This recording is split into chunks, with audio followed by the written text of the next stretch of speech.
ಓಂ ಗಣಾನಾನ್ತ್ವಾ ಗಣಪತಿಗುಂ ಹವಾಮಹೇ ಕವಿಂ ಕವೀನಾಮುಪಮಶ್ರವಸ್ತಮಂ ಜ್ಯೇಷ್ಠರಾಜಂ ಬ್ರಹ್ಮಣಾನ್ ಬ್ರಹ್ಮಣಸ್ಪತ ಆನಶೃಣ್ವನ್ನೋತಿಭಿः ಸೇದಸಾದನಂ ಶ್ರೀವಿಘ್ನೇಶ್ವರಾಯ ನಮಃ. ಓಂ ಪ್ರಣೋ ದೇವಿ ಸರಸ್ವತಿ ವಾಜೇಭಿರ್ವಾಜಿನೀವತಿ ಧೀನಾಮವಿತ್ರ್ಯವತೋ ಸಂಸರಸ್ವತ್ಯೈ ನಮಃ.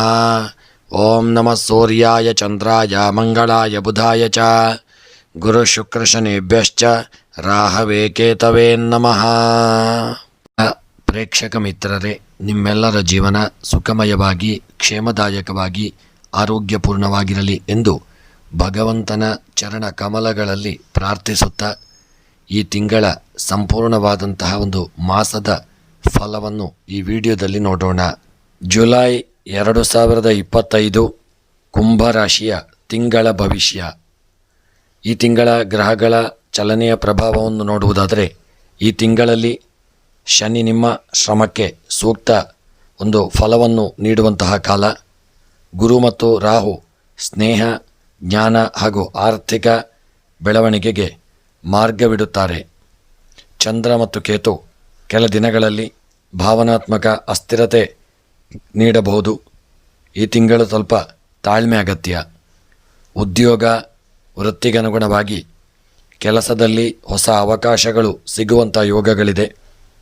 ವಿಶೇಷವಾಗಿ IT, ವಿಜ್ಞಾನ, ಶಿಕ್ಷಣ, ಪರಿಕಲ್ಪನೆ ಮತ್ತು ವಿನ್ಯಾಸ ಕ್ಷೇತ್ರಗಳಲ್ಲಿ ಒಳ್ಳೆಯ ಒಂದು ಫಲಗಳು ಪ್ರಾಪ್ತಿಯಾಗಲಿದೆ.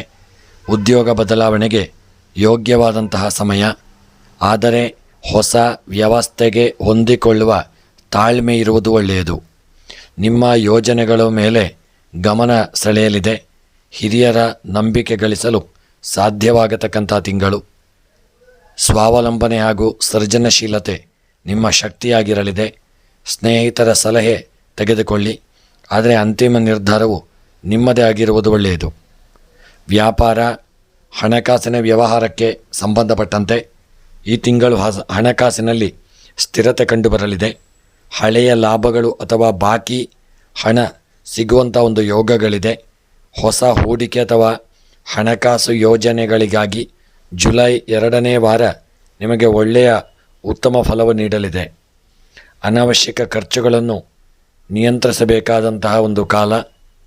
ಹಣದ ವಿಷಯದಲ್ಲಿ ಹೆಚ್ಚು ಜನರ ಮೇಲೆ ಅವಲಂಬಿಸಬೇಡಿ ಮತ್ತು ನಿಮ್ಮ ಲೆಕ್ಕ ನಿಮಗೆ ಸ್ಪಷ್ಟ ಇರುವುದು ಒಳ್ಳೆಯದು.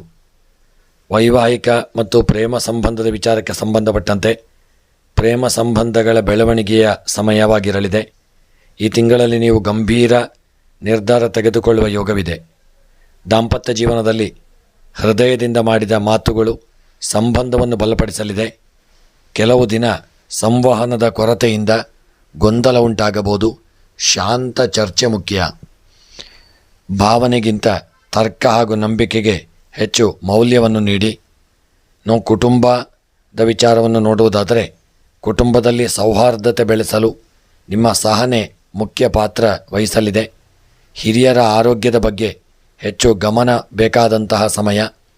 ಮನೆಯ ಆಂತರಿಕ ಬದಲಾವಣೆಗಳು ಅಥವಾ ವಾಹನ ಅಥವಾ ಆಸ್ತಿ ಖರೀದಿ ಚರ್ಚೆಯಲ್ಲಿ ಇರಬಹುದು. ಹಾಗೂ ಮನೆಯವರು ನಿಮಗೆ ಭರವಸೆ ಇರಲಿ ಅಂತ ಅಪೇಕ್ಷಿಸುತ್ತಿದ್ದಾರೆ. ಸಮಯವನ್ನು ನೀಡಿ. ಇನ್ನು ಆರೋಗ್ಯದ ವಿಚಾರಕ್ಕೆ ಸಂಬಂಧಪಟ್ಟಂತೆ ದೈಹಿಕ ಆರೋಗ್ಯ ಸಾಧಾರಣವಾಗಿದ್ದರೂ ಮಾನಸಿಕ ಒತ್ತಡ ಹೆಚ್ಚಾಗಬಹುದು. ನಿದ್ರೆಯ ಕೊರತೆ, ಉತ್ಸಾಹ ಕಮ್ಮಿ ಇರತಕ್ಕಂಥ ತಿಂಗಳಾಗಬಹುದು. ಅಥವಾ ಅಪಾಯಕಾರಿ ತೊಂದರೆಗಳ ಸೂಚನೆ ಕಂಡುಬಂದರೆ ತಕ್ಷಣ ಚಿಕಿತ್ಸೆಯನ್ನು ಪಡೆದುಕೊಳ್ಳಿ. ದಿನಚರ್ಯೆಯಲ್ಲಿ ಯೋಗ ಮತ್ತು ಧ್ಯಾನ ಸೇರಿಸಿಕೊಳ್ಳಿ. ನೀರಿನ ಸೇವನೆ ಹೆಚ್ಚು ಮಾಡಿಕೊಳ್ಳಿ. ಗರಿಷ್ಠ ಮೊಬೈಲ್ ಬಳಕೆ ಆದಷ್ಟು ನಿಯಂತ್ರಣ ಮಾಡಿಕೊಳ್ಳುವುದು ಒಳ್ಳೆಯದು. ಈ ತಿಂಗಳಲ್ಲಿ ನೀವು ಪ್ರತಿ ಶನಿವಾರ ನವಗ್ರಹ ಪೂಜೆ ಹಾಗೂ ಶನಿ ಗಾಯತ್ರಿ ಮಂತ್ರವನ್ನು ಜಪ ಮಾಡಿ.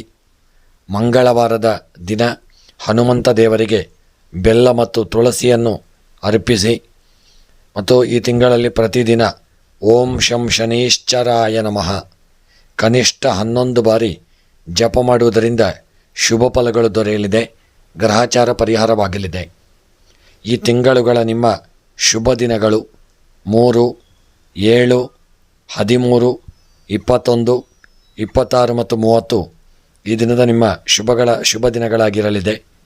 ಎಚ್ಚರಿಕೆಯ ದಿನಗಳು 6, 12, 18, 27 ಇದಿಷ್ಟು ಎಚ್ಚರಿಕೆಯ ದಿನವಾಗಬಹುದು. ಇನ್ನು ಜುಲೈ ತಿಂಗಳು ನಿಮಗೆ ಕುಂಭರಾಶಿಯವರಿಗೆ ಬುದ್ಧಿವಂತಿಕೆ, ಶ್ರದ್ಧೆ ಹಾಗೂ ವ್ಯಕ್ತಿತ್ವದ ಬೆಳವಣಿಗೆ ಇದು ಸೂಕ್ತ ಕಾಲ. ಈ ತಿಂಗಳು ಹೊಸ ಜನರ ಒಂದು ಪರಿಚಯವಾಗುವಂಥ ಸಾಧ್ಯತೆಗಳಿದೆ. ಹೊಸ ಆಲೋಚನೆಗಳು ಮತ್ತು ಆತ್ಮವಿಶ್ವಾಸದಿಂದ ಮುನ್ನಡೆಯುವ ಸಾಧ್ಯತೆ ಹೆಚ್ಚು. ಮನಸ್ಸಿನಲ್ಲಿ ತಾಳ್ಮೆ ಬೇಕು. ಎಲ್ಲವೂ ಒಂದೇ ದಿನದಲ್ಲಿ ಆಗುವುದಿಲ್ಲ. ಆದಷ್ಟು ತಾಳ್ಮೆ ವಹಿಸಿದಲ್ಲಿ ಈ ತಿಂಗಳು ನಿಮಗೆ ಶುಭ ಫಲಗಳು ದೊರೆಯಲಿದೆ. ಸ್ನೇಹಿತರೆ, ಪ್ರತಿ ತಿಂಗಳ ಭವಿಷ್ಯ ಹಾಗೂ ಬೇರೆ ಬೇರೆ ಜ್ಯೋತಿಷ್ಯಕ್ಕೆ ಸಂಬಂಧಪಟ್ಟಂತೆ ಬರತಕ್ಕಂಥ ವಿಡಿಯೋಗಳಿಗಾಗಿ ಹಿಂದೆ ನಮ್ಮ ಚಾನಲನ್ನು ಸಬ್ಸ್ಕ್ರೈಬ್ ಮಾಡಲು ಮರೆಯದಿರಿ. ನಿಮ್ಮ ಆತ್ಮೀಯರಿಗೆ ಈ ವಿಡಿಯೋವನ್ನು ಶೇರ್ ಮಾಡಿ. ಎಲ್ಲರಿಗೂ ಶುಭವಾಗಲಿ.